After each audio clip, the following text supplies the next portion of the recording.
各位弟兄姐妹平安，平安！感谢神，让我们今天能够一起聚集在这边来敬拜他。现在让我们一起起身，让我们一起用歌声来赞美那位将大山挪开，在海中开路的神。让我们一起来拍手。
荣耀和掌声都献给他。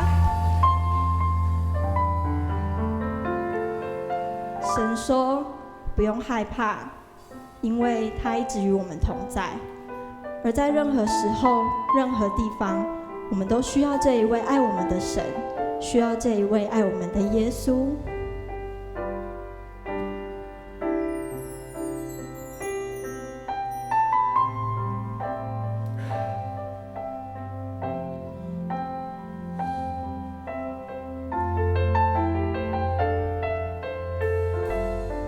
耶稣，耶稣，你爱是长阔。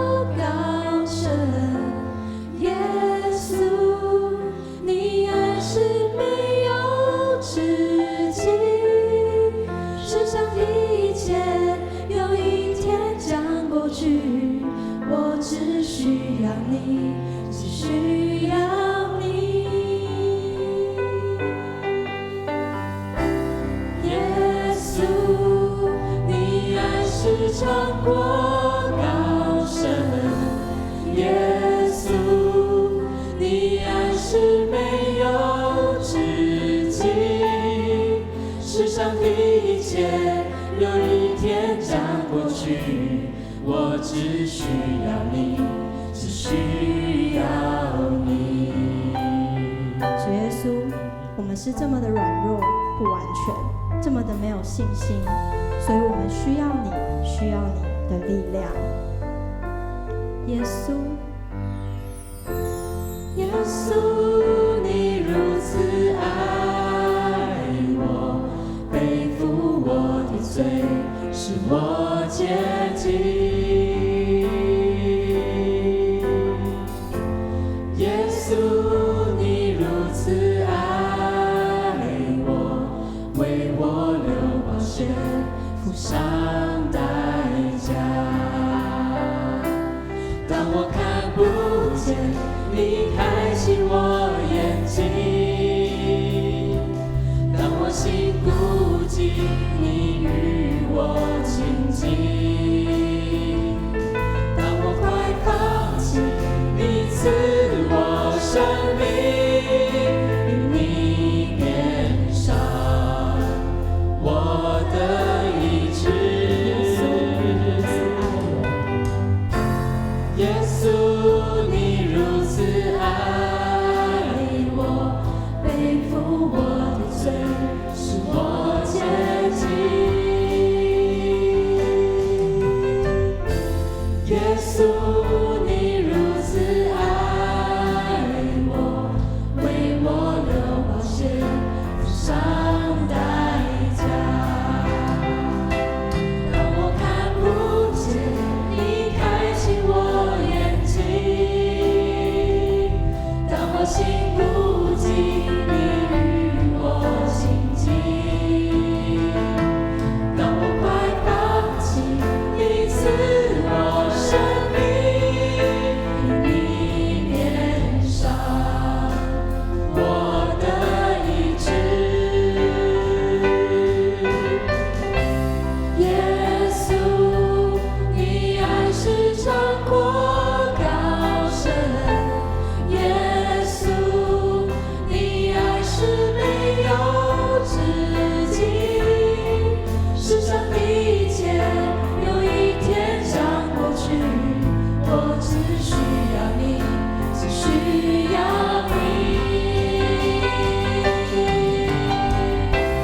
耶稣，你爱是长过高深，耶稣，你爱是没有止境，世上的一切有一天将过去，我只需要你，只需要你。耶稣，你爱是长过高深，耶稣，你爱是没有止境，世上的一切有一天将过去，我只需要你，主啊，世上的一切将过去，世上的一切有一天将过去，我只需要你，只需要你。主啊，你是如此的爱我们，在我们需要的时候，你就在我们身边，用你的手牵着我们，用你的爱来拥抱我们。谢谢你。诗篇28篇第9节，求你拯救你的百姓，赐福给你的产业，牧养他们，扶持他们，直到永远。这个时候，让我们一起同心来到主的面前，用祷告来寻求他的面。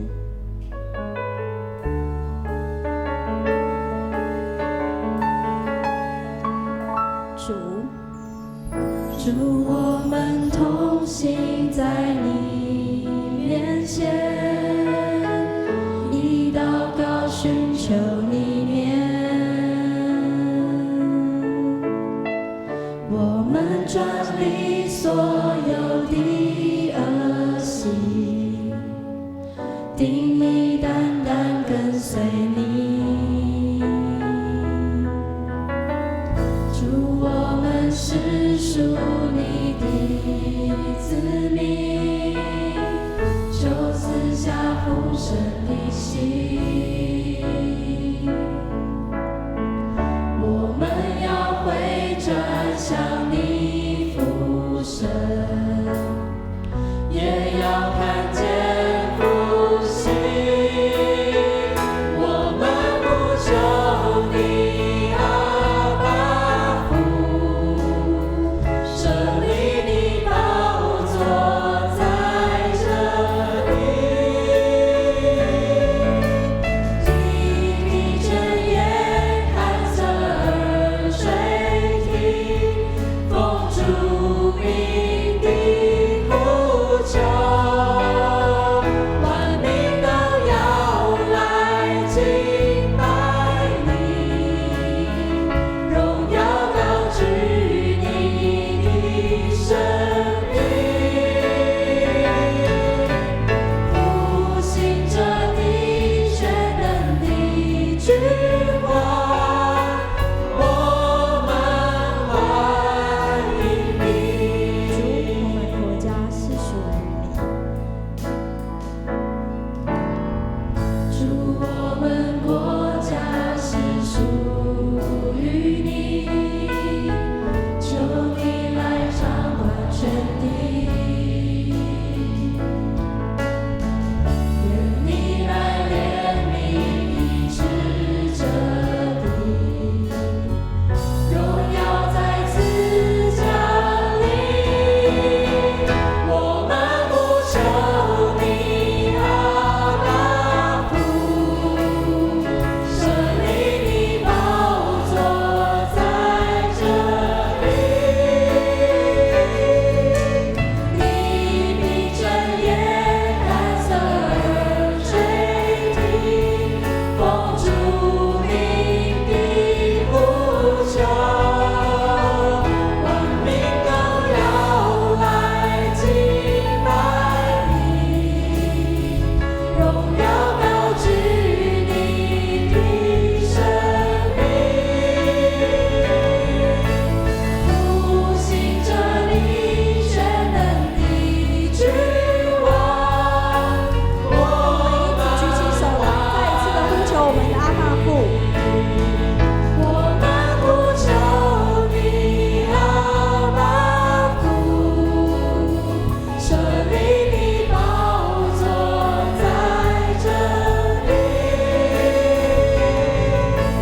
你闭着眼看侧耳垂听，奉主名的呼求，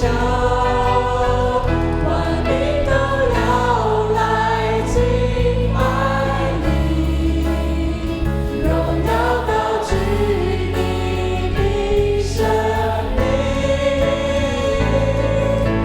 复兴着你全能的君王，我们欢复兴着你全能的君王。复兴着你全能的君王，我们欢迎你。主啊，感谢你怜悯医治我们，在很多的时候，我们遗忘了、迷失了，你仍然对我们不离不弃。我们渴望能放弃罪来跟随你，用祷告寻求你的面。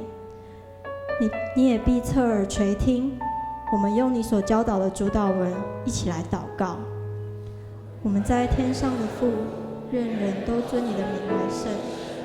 愿你的国降临，愿你的旨意行在地上，如同行在天上。我们日用的饮食，今日赐给我们，免我们的债，如同我们免了人的债。不叫我们遇见试探，救我们脱离凶恶。因为国度、权柄、荣耀，全是你的，直到永远。阿们。弟兄姐妹，请坐。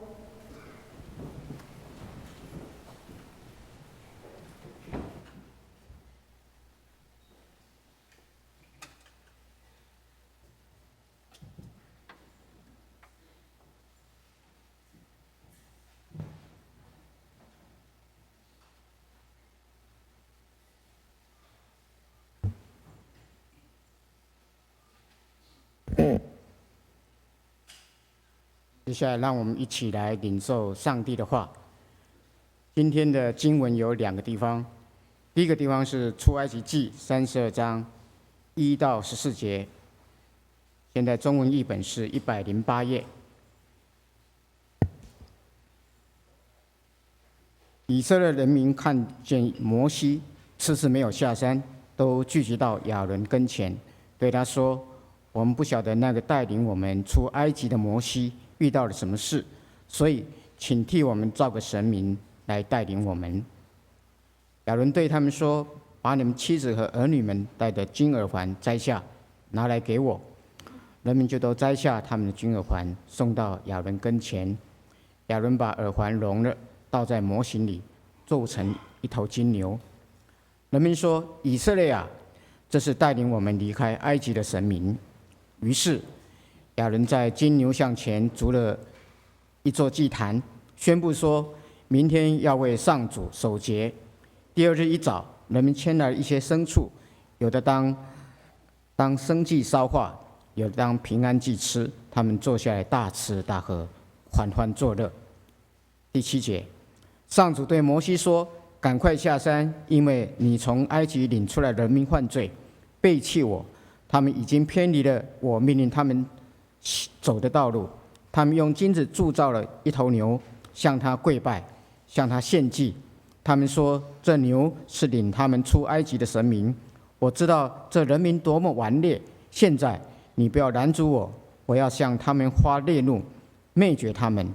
我要使你和你的子孙成为大国。”11节，但是摩西向上主他的上帝恳求说：“上主啊，为什么向你的子民这么发怒呢？他们不是你用大能大力从埃及救出来的吗？为什么让埃及人说你故意领他们离开埃及，为要在山里把他们完全消灭了呢？求你息怒，回心转意，不要向你的子民降大灾祸。求你纪念你的仆人亚伯拉罕、以撒、雅各，记得你向他们发了严肃的誓言，要使他们子孙繁多，像天上的星星那么多，并且应许把这整块土地赐给他们的后代，作为永久的基业。”于是上主改变了心意，没有把原来要加给他子民的灾祸降在他们身上。第2个地方是诗篇106篇19到23节，现代中文译本是765页。他们在何烈山铸造牛像，向手造的偶像跪拜。他们用那吃草的牛像替代上帝的荣耀。他们忘记了拯救他们的上帝，忘记了他在埃及行的大事，在韩行的奇迹，在红海行的令人畏惧的事。当上帝说他要消灭他子民时，他所拣选的仆人摩西向他力争，挽回了他的烈怒，解除了以色列人被消灭的危机。愿上帝祝福听他的话并遵行他的人。今天要为我们传讲信息的是台湾神学院院长蔡慈伦牧师，传讲的信息是站在破裂之处，请大家用恭敬的心来领受。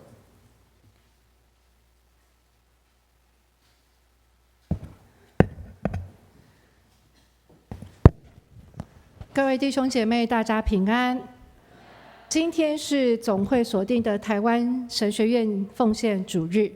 我先代表全校的师生来向我们双联教会的弟兄姐妹道声感谢，谢谢你们过去这么多的年岁以来对神学院的支持、代祷跟奉献。或许在座有许多年轻人不是很清楚神学院是什么样的地方。神学院就是培育未来教会传道人的地方。你们的双联教会这么大的牧师团队，他们其实都是在神学院接受训练跟培育，不管是在台湾神学院，或是你们的主任牧师在台南神学院。愿上帝继续纪念双联教会为基督上帝的学校所做的一切工。今天我来到你们的当中，我想要用上帝的话带领你们一同的来敬拜，好不好？再一次，我们一起来祷告。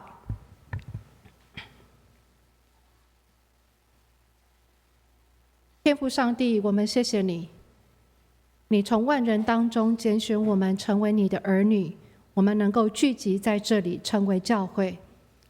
求你赦免我们人的软弱跟有限，我们常常亏欠了你的荣耀。但主，在今天的主日，我们再一次奉你的名聚集的时候，我们渴望与你相遇，我们渴望听见你那生命之道，能够成为我们脚前的灯，路上的光，引导我们走在神你所喜悦的道路上。这时候，我们特别恳求圣灵在我们当中自由的运行，好叫我们有受教的心，聆听的耳，好让神你真理之道听进我们耳中的时候，能够在我们的心里成为好土，能够结出果子来，荣耀主你的圣名。主，我们特别恳求圣灵来带领让今天传讲的与聆听的一样，在你的面前都得到圣灵的恩典与恩待。我们这样的祷告，奉耶稣基督的名，阿们。刚刚思慧的执事带我们读的这段经文，我相信如果你从小在儿童主日学长大的话，一定是非常熟悉的故事。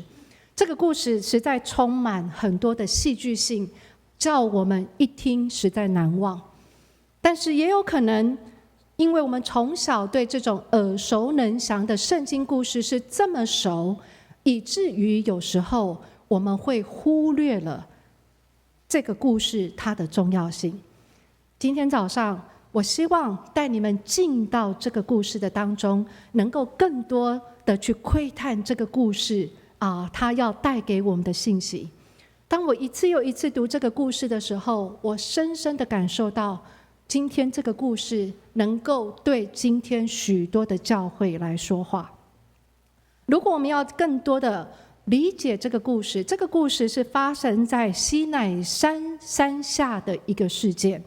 如果我们要更多的明白这个故事，就要回到40天前。那你要问，40天前到底发生什么事？40天前，上帝跟以色列人在西乃山与上帝立约。可以说，从那时候开始，以色列人跟上帝进入一个立约，就好像你结婚一样，你进入了一个很深很亲密的关系。上帝说，从今天开始，你们是我的子民，我是你们的上帝。这是一个很亲密立约的关系。耶和华上帝为了要向以色列人进一步的表达他对他的子民有一个很美的心意，于是上帝就打算把律法跟诫命颁布给以色列人。各位，律法，我们现在听到律法，我们说你是律法主义，你是法利赛人，我们对律法好像都有负面的影响。事实上，上帝的诫命，上帝的律法，是上帝对他子民一种爱恩典的表达。怎么说？因为上帝要帮助他的子民怎么活出一条神所合神心意的生命，走在神所喜悦的道路上。那上帝因此就呼召摩西说，你上到山上来，这里住在我这里，我要将石板并我写的律法和诫命赐给你，好让你可以教导百姓。上帝呼召摩西上山，摩西要离开的时候，就召集那些长老，吩咐他们说：你们在这里等我们，等我们回来。你看，你们这里有亚伦跟户尔跟你们同在，你们若有任何诉讼的事，你们可以去找他们。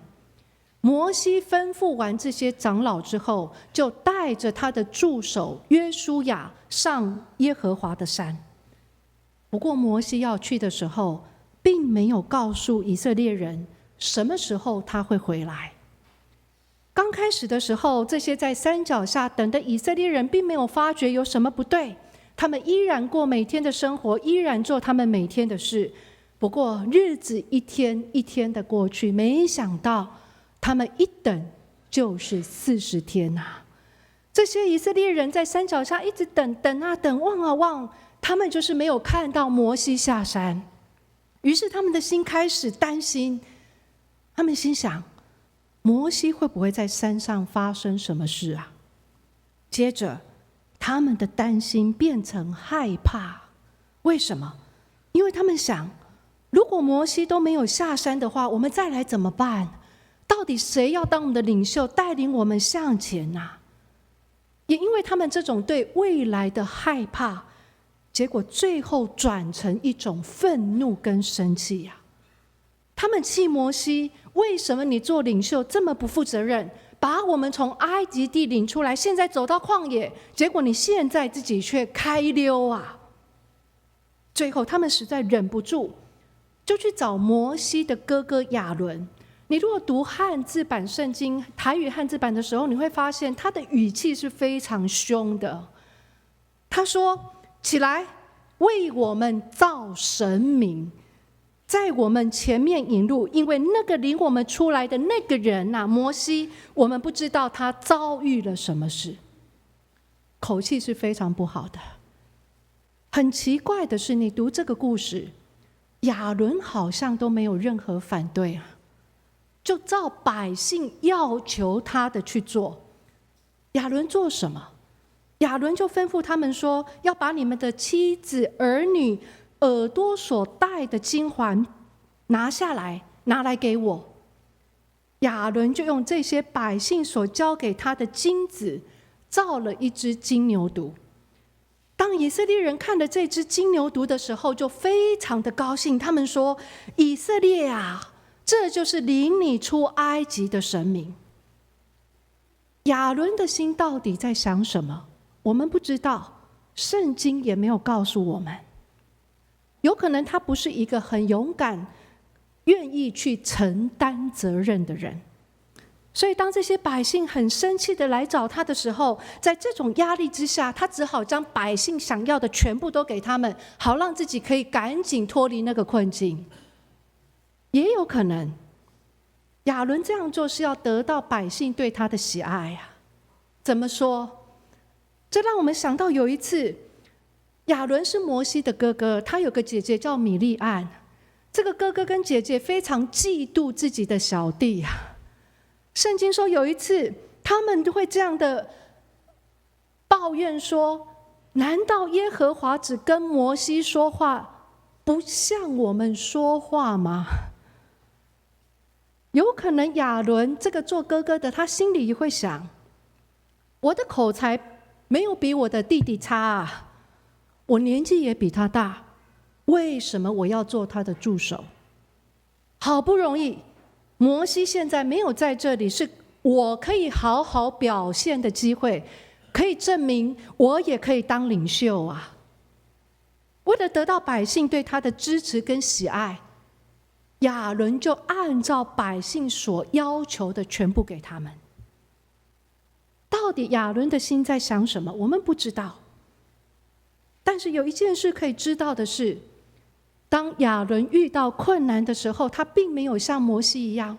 摩西总是先到耶和华上帝面前去祷告，去问上帝。我们看见的是亚伦没有这样做，他马上去行动。亚伦想要用人的方式来解决问题呀。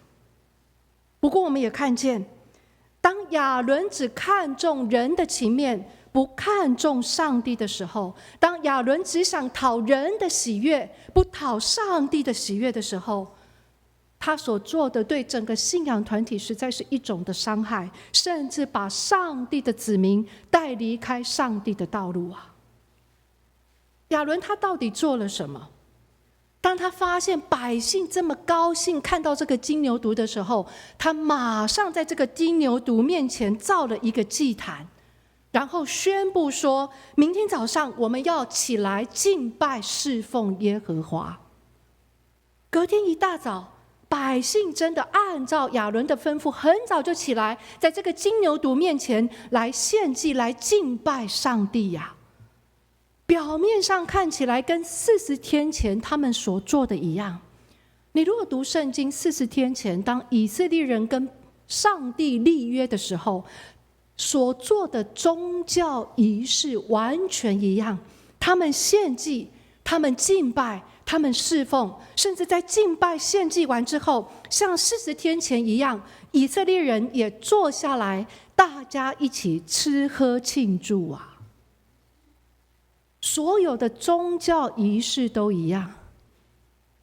然而万万没有想到的是，就在这个时候，上帝竟然在山上对摩西这样说。上帝说，你下去，因为你的百姓，就是你从埃及地领出来的，已经败坏了。各位，我不知道你有没有注意听啊，上帝居然说，你的百姓，你从埃及地领出来的。这在讲什么？这就好像一位父亲在说，你不是我的儿子，不是我生的一样啊。父子的关系已经破坏了。原本是那种，你是我的子民，我是你们的上帝，我是领你们出埃及的那位上帝，那种亲密的关系已经不一样了。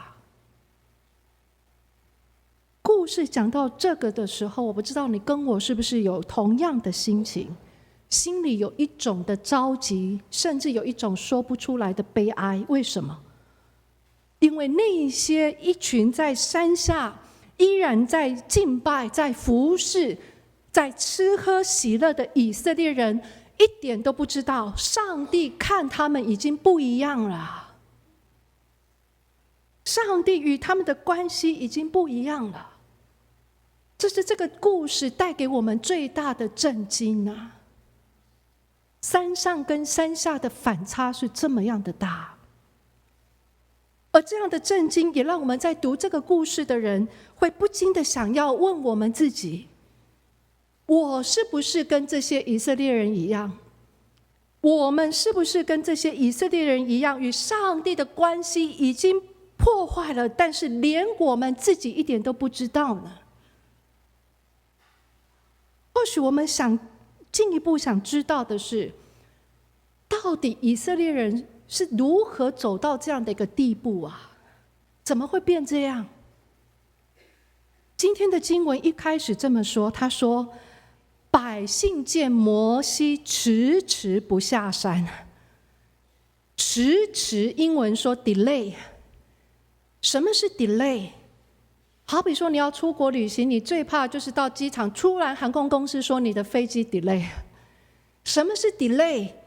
就是指事情没有照原来的计划时间表在进行，事情受到拦阻。我想在这种情况之下，人往往会失去耐性，我们的情绪也会变得非常的急躁，甚至会生气。可以说造金牛犊这个事件是从哪里开始的？就是当以色列人对上帝失去耐性开始的。不过我们要问的是，上帝的计划真的像以色列人所说的受到 delay 了吗？没有啊。实际上当他们在山下等候的时候，上帝依然在山上进行他的计划，就是将律法跟诫命颁布给摩西，只不过这一切以色列人的眼睛都没有看到，我们的上帝是在隐秘中继续在工作的上帝。所以希伯来书说得很好，他说信是什么？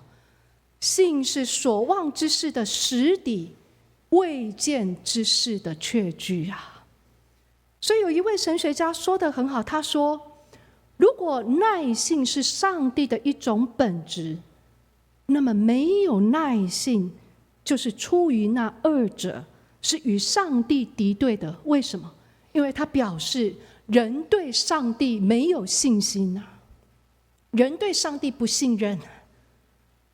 不但如此，我们看见当以色列人对上帝失去耐性，对上帝不信任，对上帝没有信心的时候，很有趣，他们所做的不是离开宗教信仰，没有反倒是他们用更积极的方式来参与宗教啊。好比说他们建祭坛，他们献祭，他们敬拜，他们服侍，他们做好多，甚至他们对自己这样说，这个金牛犊就是当初领我们出埃及的上帝啊。就是因为他们所做的依然是宗教性的活动，就是因为他们所做的依然是宗教仪式，导致他们在不知不觉当中把自己的行为合理化了。简单来讲，就是自己骗自己啦。最后连他们已经离开上帝了，他们与上帝的关系已经破坏了，却一点都不知道。各位，这就是以色列人怎样陷入造金牛犊这种错误的过程。人为什么会造金牛犊？简单来讲，就是我自己做主，我自己来的一种信仰态度。我们也看见，当人只有靠自己不靠上帝，相信自己不相信上帝的时候，不管我们表面上做多少的事工，不管别人看我们是多么虔诚，在上帝的眼中都不是上帝所喜悦的。因为事实上我们所侍奉所敬拜的不是上帝，是我们自己。在上帝看，我们已经犯了10诫的第1条诫命，就是除了我以外，你们不能有别的神。各位，容许我再一次提醒各位，这个金牛犊是发生在什么时候？是发生在40天前以色列人与上帝立约的时候。之后，你若读圣经，40天前以色列人有3次用非常肯定的口气语气跟上帝怎么告白。他们对上帝说，耶和华啊，你所吩咐的一切我们都必遵命。耶和华啊，你所吩咐的一切我们都必遵行。然而在短短40天内，他们对上帝的委身竟然产生这么大的变化。也从这里我看到，在信仰当中一个很重要的事实跟陷阱是什么？最大的献身往往会面对最大金牛犊的试探。谁会造金牛犊？不是外面不相信上帝的人，会造金牛犊往往是我们这一群委身给上帝的人。最大的献身往往会面对最严重造金牛犊的试探。我想这对今天我们坐在这里，我们服侍，我们敬拜，我们要与上帝立约，立志要为上帝来活的你我来说，这是一个很重要的提醒啊。特别是在座，如果你是一位对自己的信仰非常的用心，你在教会事工也非常的投入，你对上帝国传福音很有使命感的人，或许你愿意如此承认说，我们往往是一群很没有耐性的人。我们对别人没有耐性，我们对自己没有耐性，甚至我们对上帝没有耐心。等候一直是信仰当中最难的功课。好比说，我们对一件事工非常的投入，甚至把这件事工看作是上帝给你的一个使命，我们的心总是会很期待这个事工能够赶紧来完成。也因为这样，如果事工的进展或是与我们心中的时间表有所出入的时候，我们往往会失去耐心，甚至会生气。我们会对旁人生气，我们会对教会的长子同工甚至传道人生气，然后我们会自己来，我自己做主，用人的方式想尽各样的办法，要来达成我自己心中的目标啊！所以我深深体会，对我们这一群信上帝、服侍上帝的人来说，我们跟上帝的关系出问题，往往是因为我们对自我的期许更胜过我们对上帝的信靠，我们对自己的相信更胜过我们对上帝的信靠。倘若不小心的话，我们就会在不知觉的当中把自己当作上帝，要上帝来达成我心中的目标跟计划。虽然我们用很多的时间精力投入在教会的事工，虽然别人看我们也是非常的有使命感，很热心，不过事实上很有可能我们所侍奉所敬拜的是我们自己，不是上帝。上帝不再做我们的主，是我们自己做自己的主啊！最怕的是，很有可能我们就像那一群的以色列人一样，我们竟然一点都没有察觉到，原来我已经离开上帝了，原来上帝与我立约的关系已经破坏了。最大的献身往往会面对最严重造金牛犊的试探。虽然人看的是外表，但是耶和华上帝看的是我们的内心。上帝怎么看这群以色列人？第9节，上帝这么说，他说：我看这群百姓看啊，他们是印着景象的。什么叫做印着景象？这个形容词常常是用来形容一只动物不想照着主人要它去的方向去走，硬要往自己想要跑的方向去啊！这就好像我们说一只不愿受指挥的马一样。面对这群印着景象的以色列人，上帝的回应让我们很震惊啊！上帝对摩西这样说：我要向他们发烈怒，灭绝他们，但我要使你成为大国。各位，这在讲什么？他的意思是说，上帝对亚伯拉罕、雅各的应许，上帝一定会实现。我们的上帝是信实的上帝，我们的上帝绝不说谎。但是现在上帝不想再用以色列人来完成他的计划，上帝要用摩西取代以色列人啊！各位，这在讲什么？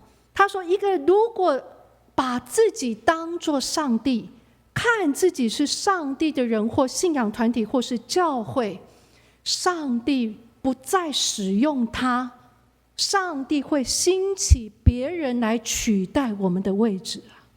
你读整本圣经岂不是这样吗？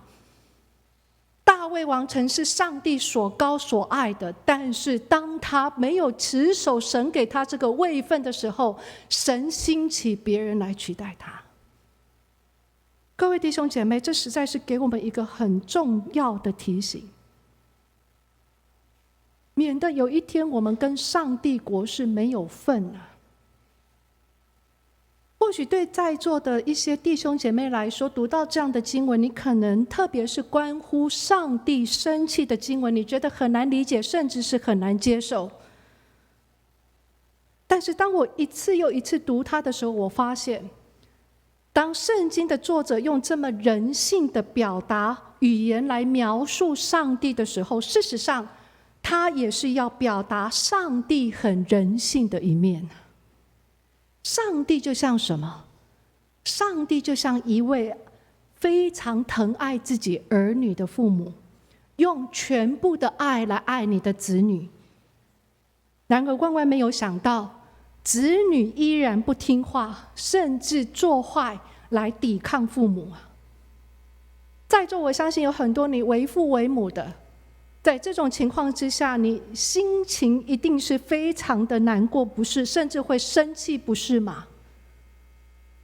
但是我们都知道，这种生气其实是一种爱的表达。我觉得台语很美哦，疼，疼啊！真正的爱心会疼。也因为父母真的是爱子女，所以当子女是这样的时候，父母不会轻易的放手，就让子女去走向自我灭亡的道路，不是吗？我们的上帝也是这样，各位，我们的上帝是慈爱中有公义，公义中有慈爱的上帝。我再说一次，很多人只喜欢慈爱的上帝，就像父母都是只给你好，不会给你纠正，这样的父母是不称职的父母。我们的上帝是慈爱中有公义，公义中有慈爱的上帝。当上帝对摩西说，我要向他们发怒，灭绝他们，要让你成为大国的时候，事实上上帝还说了另外一句话。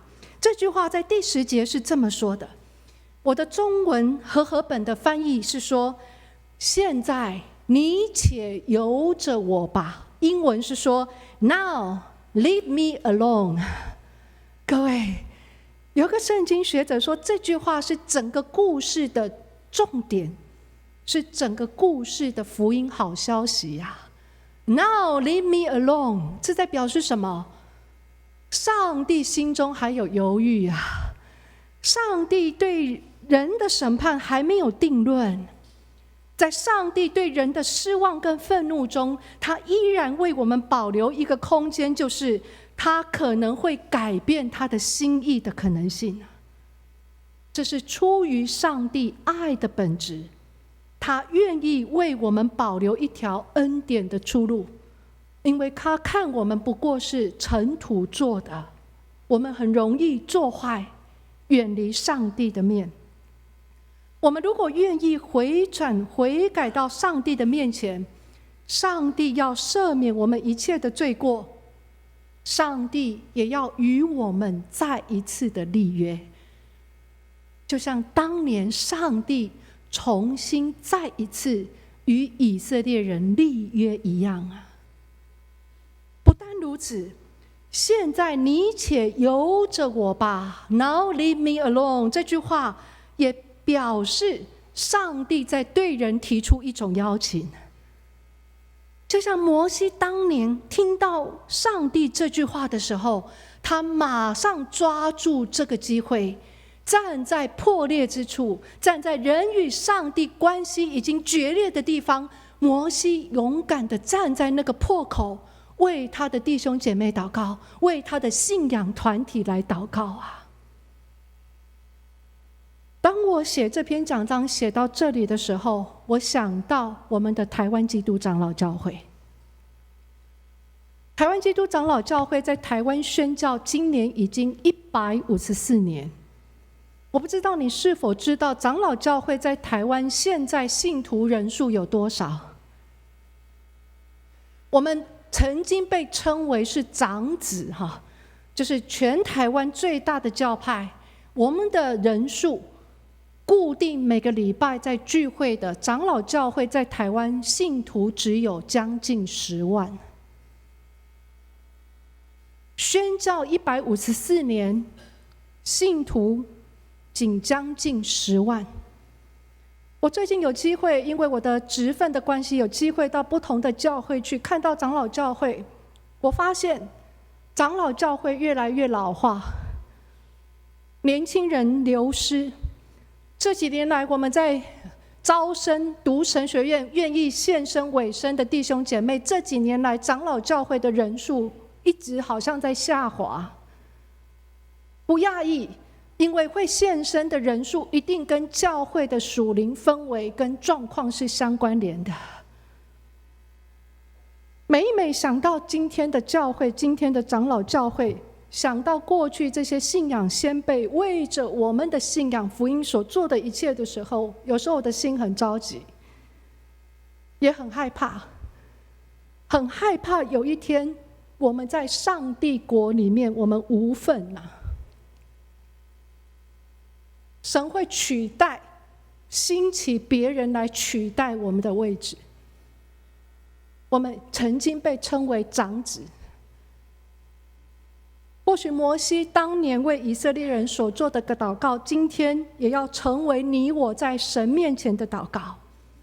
摩西怎么说？摩西说：耶和华，求你回心转意，不发你的烈怒，求你纪念你的仆人亚伯拉罕、以撒、以色列。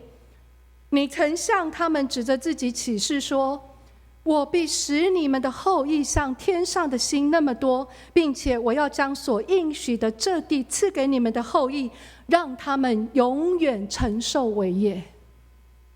亲爱的弟兄姐妹，你是否渴望看到台湾长老教会复兴？你是否渴望看到双联教会复兴？是，我们都期待看到教会复兴，这是对的，因为教会是基督用他的宝血所赎回的。基督爱教会，为教会舍己，教会是这么样的宝贵。我们如果看2000年教会的历史，我发现真正教会的复兴都有一种特色，不是人数多寡的问题。真正教会复兴都有个特色，就是人重新回转悔改在上帝的面前，让上帝做上帝，让基督做教会的头。我也看见从过去的教会历史来看，什么时候教会的复兴会结束？就是当人不再用谦卑、圣洁、悔改的心与上帝同行，甚至是彼此不合一的时候，复兴就会结束。今天我们要与主一同坐席，好不好？就让我们来到上帝的施恩宝座前，恳求主耶稣基督的宝血再一次洗净我们的罪。上帝鉴察我们每一个人的内心，上帝看出谁是真诚的人，谁是假冒为善的人。上帝要怜悯敬畏他的人，上帝也要赐信心给软弱的人。好不好？就让我们坦然无惧的来到我们的主耶稣基督的施恩宝座前，很诚实的向他认罪悔改，并真诚的来向我们的主这样求告说：主啊，我信，但我信不足，求主帮助。我信，但我信不足，求主帮助。愿上帝赐福听他话语并去行的人。阿们。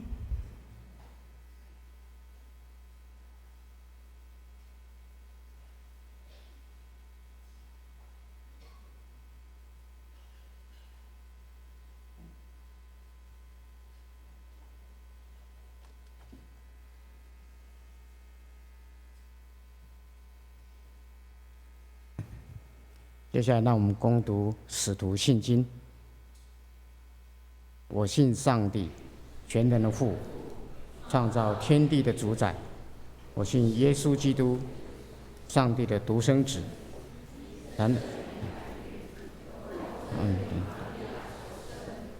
在本丢彼拉的任内受死，立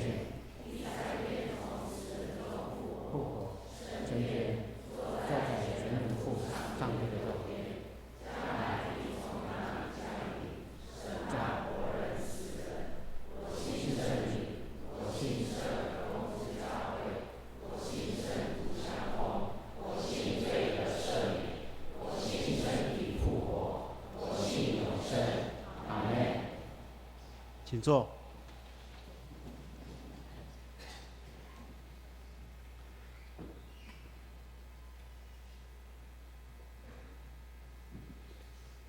奉主耶稣基督的名，欢迎凡属于他的教会，按照教规，就是接受过成人洗礼或是坚信礼的弟兄姐妹，一起来守主的圣餐。亲爱的弟兄姐妹，请大家来听主耶稣所说恩典的话。他说：“凡劳苦担重担的人，可以到我这里来，我就使你们安息。”愿主耶稣基督的恩典与各位同在。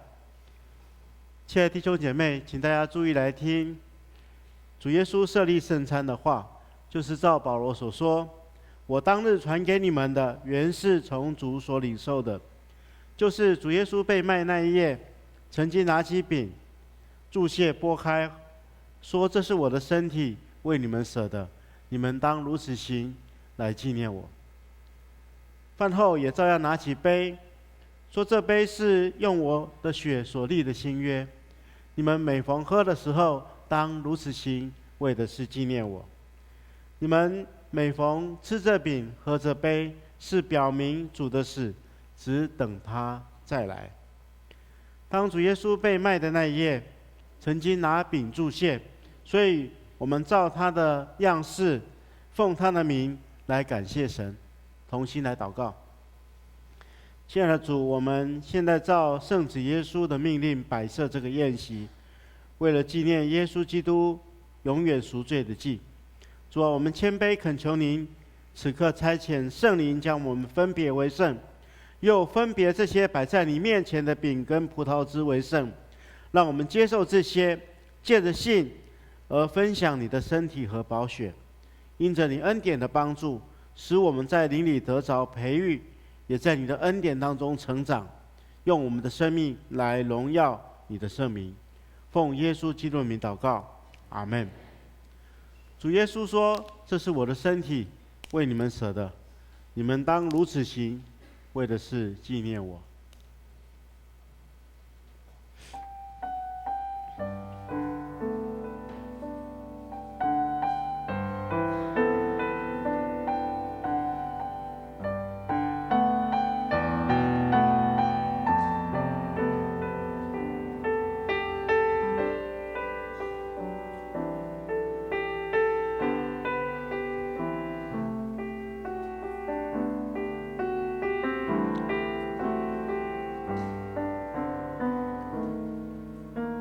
这是主耶稣基督的身体，为我们舍的。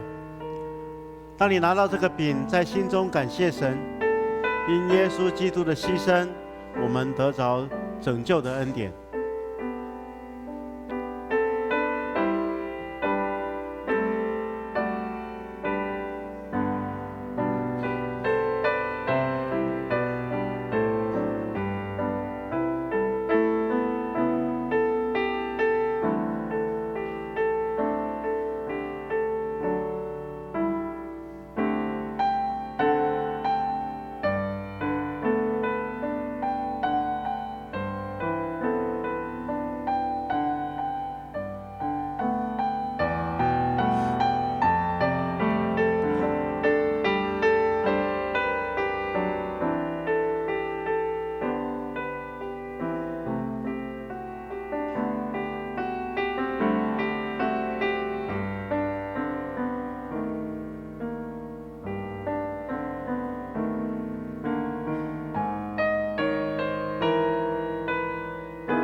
这是基督的身体，为我们舍的，我们当如此行，为的是纪念他。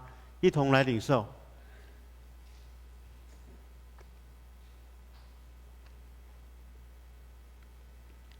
主耶稣说：“这个杯是新约，用基督的血所设立的。你们每逢喝的时候，当如此行，为的是纪念我。”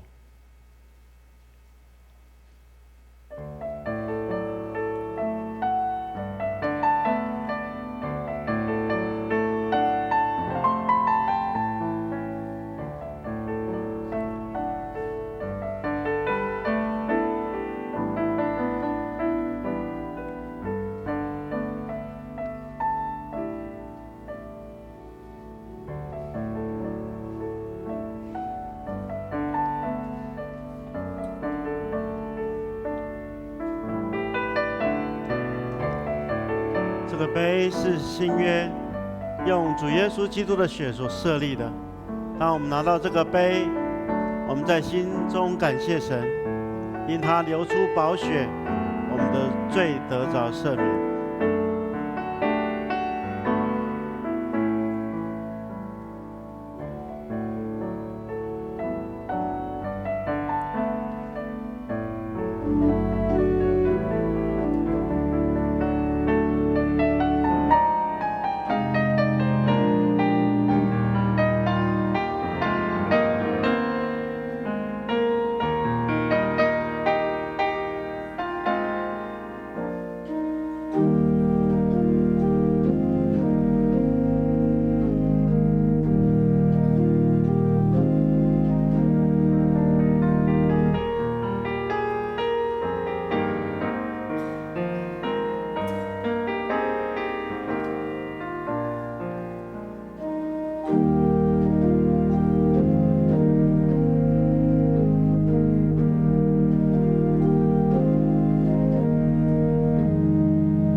这个杯是新约，用耶稣基督的血所设立的。每当喝的时候，当如此行，为的是纪念他。一同来领受。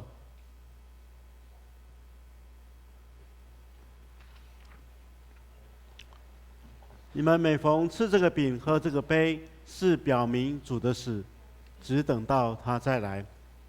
我们同心来感谢神。亲爱的主，我们谦卑在你面前祈求，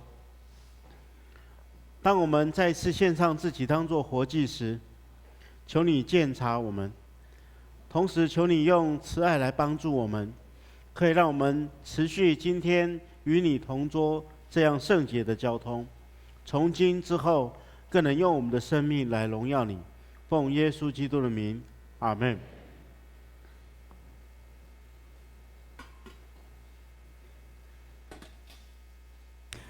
在我们奉献前，我们先用简短的几分钟，请蔡院长跟我们来问安跟报告。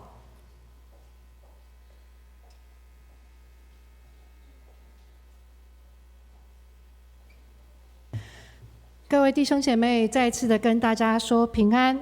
今天是台湾神学院的纪念主日，我深深的相信，今日的神学院就是明日的教会。如果整个教会要复兴、要更新，传道人的职很重要。那传道人的职必须从神学院的神学教育做起。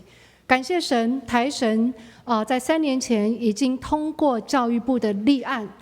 今年我们有第一批新校教育部立案的学生毕业。教育部立案代表的是什么？代表的是我们的办学、我们的教育有得到政府的肯定。然而在教育部立案之后，我们也面对新的挑战。台湾神学院有147年的历史，你今天如果到阳明山的岭头，我们的校园已经搬到当年从双连这个地方搬到岭头的时候，已经有60多年，所有的校舍都非常的老旧。教育部政府要我们逐年的改进整修我们的校舍，所以神学院的教育需要众弟兄姐妹一起来关心跟带导。今天在你们的周报当中有一个奉献袋，这是特别为台湾神学院奉献。如果你今天没有预备，你可以把奉献袋带回去，祷告，按着圣灵给你的感动来为我们奉献。在今天，如果外面有一个桌子，上面有一个库卡哈，这个库卡其实特别是为着我们的男生宿舍，这是我们今年希望能够开始动工明年开始动工的男生宿舍的整修。如果在座你对这样的一个事工有负担，希望你在走出教堂之后拿这个库卡回去，那私下我可以跟你们有更多的分享因为时间的关系，我就再一次感谢双连教会的弟兄姐妹这么多年来为神学院的代祷跟奉献，也愿上帝祝福双连教会坐落在这里，能够成为光，成为盐，成为众人的祝福。愿上帝祝福你们，阿们。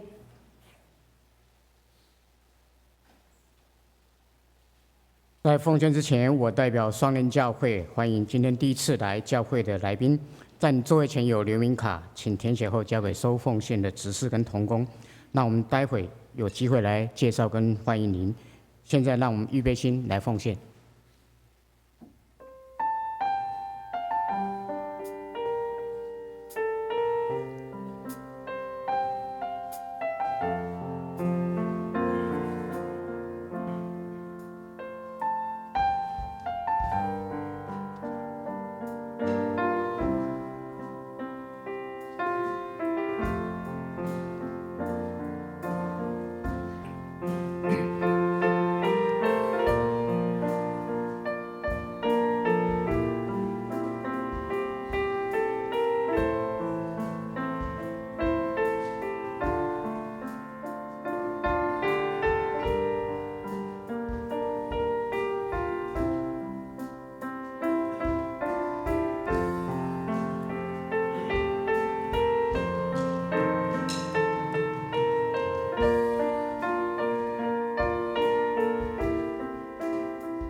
弟兄姐妹，请起立，我们一起来做奉献的祷告。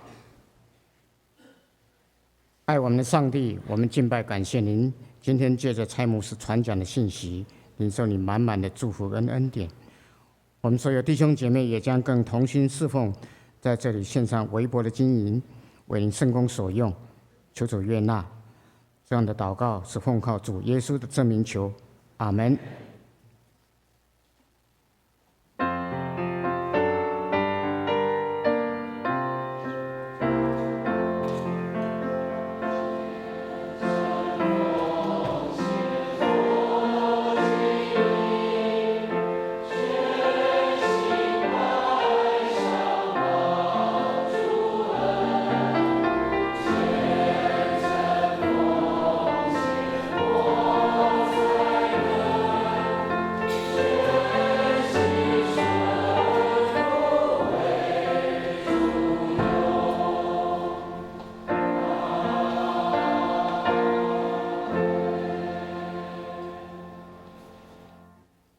弟兄姐妹，请坐。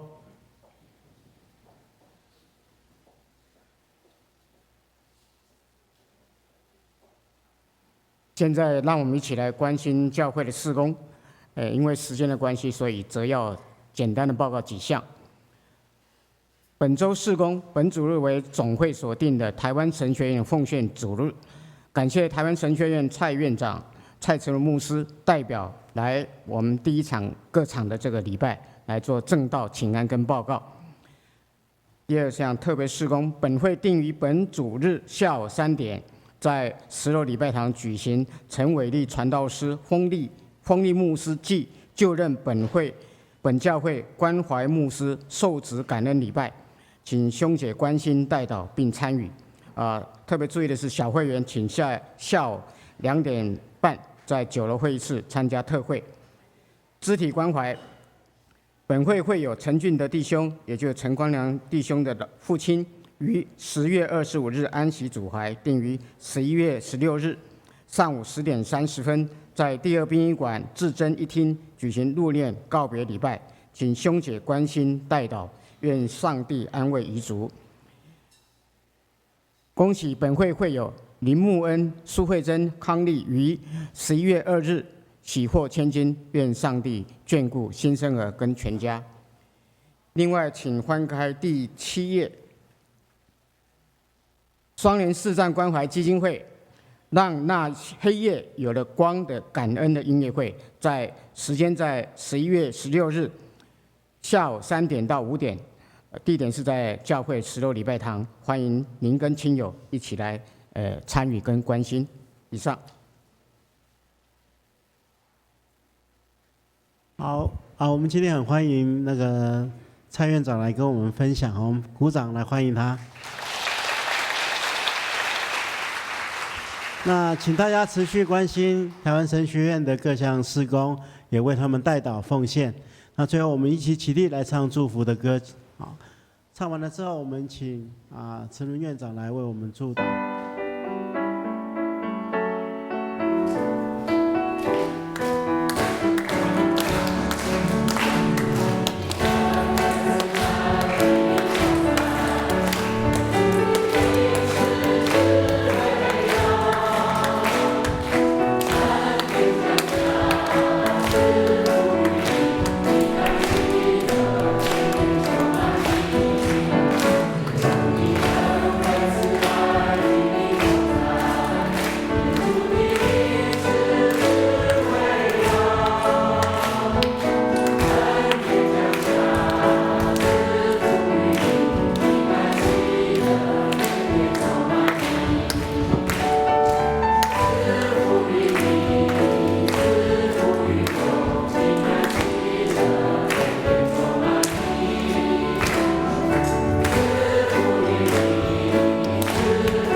主耶稣基督的恩典、天父上帝的慈爱，以及圣灵的交通与感动，与你们众人同在，从今时直到永永远远。阿们。好，我们尽量从前面2个门出去啊，谢谢。